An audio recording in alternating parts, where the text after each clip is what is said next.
देखते हैं। Question number 3 क्या है बात, find the value of log 3, 4 log 4, 5 log, ये पूरा आपका क्वेश्चन है, ठीक है। अब इस क्वेश्चन को सॉल्व कैसे करेंगे, ध्यान दो अच्छे से बच्चों, ठीक है। अब मैं इसी क्वेश्चन को लेके चलूंगा इसका सॉल्यूशन लिखने के लिए, ठीक है, मैं बार बार नहीं लिखूंगा। अब मुझे बताओ आप लोगों को एक क्वेश्चन कैसे सॉल्व करेंगे। देखो आपको एक प्रॉपर्टी पता है, मैंने क्या बोला था, अगर log यहाँ पर a यहाँ पर b है, इसको मैं क्या लिख सकता हूँ, log b और log a ये लिख सकता हूँ, ठीक है। मैंने बोला बेस अपने हिसाब से डिफाइन करो, ठीक है, जब मन करे तब, जब आपको क्वेश्चन में यूज करने लगे जो बेस लगे वो करना है। तो यहाँ पर ध्यान दो, मैंने यही लॉजिक लगाया है इस क्वेश्चन को सॉल्व करने के लिए। log 4 3 है, इसको मैंने क्या लिखा, ध्यान दो अच्छे से, log 4 डिवाइड में लिखा है यहाँ पर log 3। अब देखो मल्टीप्लाई में सब चीजें, इसको क्या लिखा मैंने यहाँ पर log 5, ये कितना हो गया log 4, ये मल्टीप्लाई में इसको क्या लिखा log 6 डिवाइड में क्या आपका log 5, इसको क्या लिखा मैंने log 7 और इसको ये log 6, ठीक है। इसको मैंने क्या लिखा बच्चों, ध्यान दो, 8 डिवाइड बाय log 7 और ये क्या होता है आपका log, ये क्या आपका log 9 डिवाइड में क्या बच्चों पे log 8, ठीक है। या तो कोई दिक्कत है क्या, नहीं। सेम मैंने यही प्रॉपर्टी यूज की, ठीक है। जैसे मैंने ये लिखा तो भाई मुझे क्या दिख गया, भाई एक दूसरे को मारा भी दिख गया, भाई एक दूसरे को मार रहे, कौन सा देखो, ये log 4 ये इसको मारा, ये देखो ये भाई को ये log 5 जो इसको log 5 को मारा, ये देखो कट रहे, आपस में कट रहे, बरसात बन गई, ये देखो ये बरसात कट गई। तो मेरे पास बचा क्या, log 9 और log 3 बचा, इधर बचा आपका क्या 1 डिवाइड बाय log 3 और इधर क्या बचा आपका बच्चों log 9। तो इसको क्या लिखेंगे हम log 9 डिवाइड में log 3।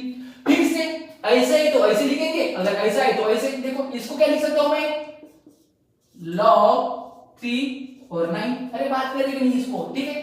फिर इसको क्या लिखेंगे, ये तो आपको जो पता है बच्चों, ये 3 और इसको 3 स्क्वायर, फिर ये उतर के नीचे आ गया log 3 और 3 पे, ये बेस भी 3 आर्गुमेंट भी 3, तो आंसर कितना हो गया 2 into 1, तो 2 आंसर, ठीक है। बिल्कुल सिंपल सा क्वेश्चन था जिस इस प्रॉपर्टी के ऊपर, ठीक है। इस क्वेश्चन को अभी सॉल्व करेंगे, ठीक है। क्वेश्चन नंबर 4, तो क्या दिया है क्वेश्चन नंबर 4 में log 2 और ये वाला दिया गया, ठीक है। तो इसका हम सॉल्यूशन देखते हैं क्या होता है, सॉल्यूशन, ठीक है।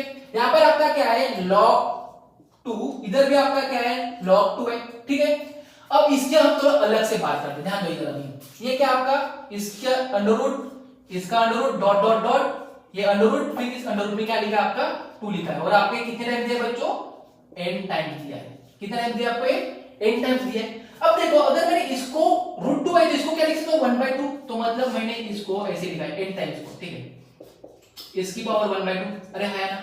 अब फिर से ध्यान दो जैसे बच्चों, फिर √2 हटेगा इधर 1/2 आएगा, फिर ये √2 हटेगा इधर 1/2 आएगा, तो आपको एक बात समझ आ गया, आपके 1/2 into 1/2 into 1/2 कितने टाइम n टाइम से आ जाएगा, अरे है ना, मल्टीप्लाई में आ जाएगा। तो यहां पर डायरेक्ट लिख दूं मैं, ध्यान दो अच्छे से, यहां पर क्या आपका 2 और इसकी पावर में क्या आपका 1/2 into 1/2 into 1/2 dot dot dot 1/2, ये 1/2 कितने टाइम आपका आया n टाइम्स आया, यहां तक बात करें 1/2 n टाइम्स आया, ठीक है। तो आपको एक बात पता है बच्चों, यहां पर 2 है, यहां पर आपका है log 2 है, ठीक है। अब आपको पता है अगर मेरी कोई भी चीज मल्टीप्लाई में, तीसरे टाइम मल्टीप्लाई में, तो क्या हो जाता है, इसको हम 1/2 की पावर n लिखते हैं, अरे है ना, ये देखो 1/2 कितना मल्टीप्लाई में n टाइम्स है, तो इसको 1/2 की पावर n लिखते हैं, ये बात आपको अच्छे से पता है।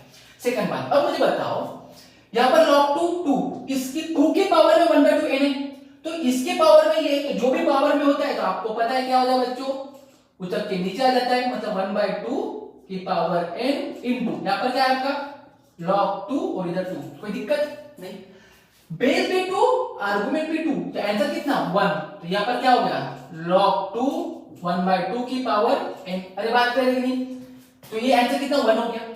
फिर आपको पता है log 2 और यहां पर कितना 1/2, इसके पावर में क्या n, फिर से उतर के नीचे, तो आपका क्या हो गया n log 2 और इधर क्या आपका 1/2, अरे बात करेंगे। अब ध्यान दो जैसे इसको, यहां पर क्या है n, कोई दिक्कत नहीं होनी चाहिए। अब देखो इसको 1/2 2, आपको एक प्रॉपर्टी पता है कौन सी, log a m n, अरे है ना, इसको कैसे लिखते हैं, log a m minus log a n होता है, ठीक है।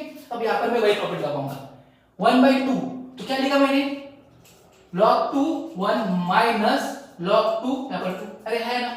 और आपको पता है अगर मेरे पास बेस a और इधर 1 डाला मैंने, आर्गुमेंट मेरा 1 हो तो आंसर कितना होता है 0, तो आर्गुमेंट कितना 1 तो आंसर कितना हो गया 0, तो यहाँ पर कितना हो गया देखता हूँ n ब्रैकेट में 0 माइनस, और ध्यान दो log 2 2 बेस भी 2 और आर्गुमेंट भी 2, तो फार्मूला कौन सा log a 1, तो यार आंसर कितना हो गया 1, इसे मल्टीप्लाई करोगे तो आंसर कितना आ गया आपका -n, तो ऑप्शन कौन सा आपका करेक्ट हो गया, डी ऑप्शन करेक्ट हो गया। आई होप बच्चों कि आपको अच्छे से क्वेश्चन समझ आ गए होंगे, ठीक है।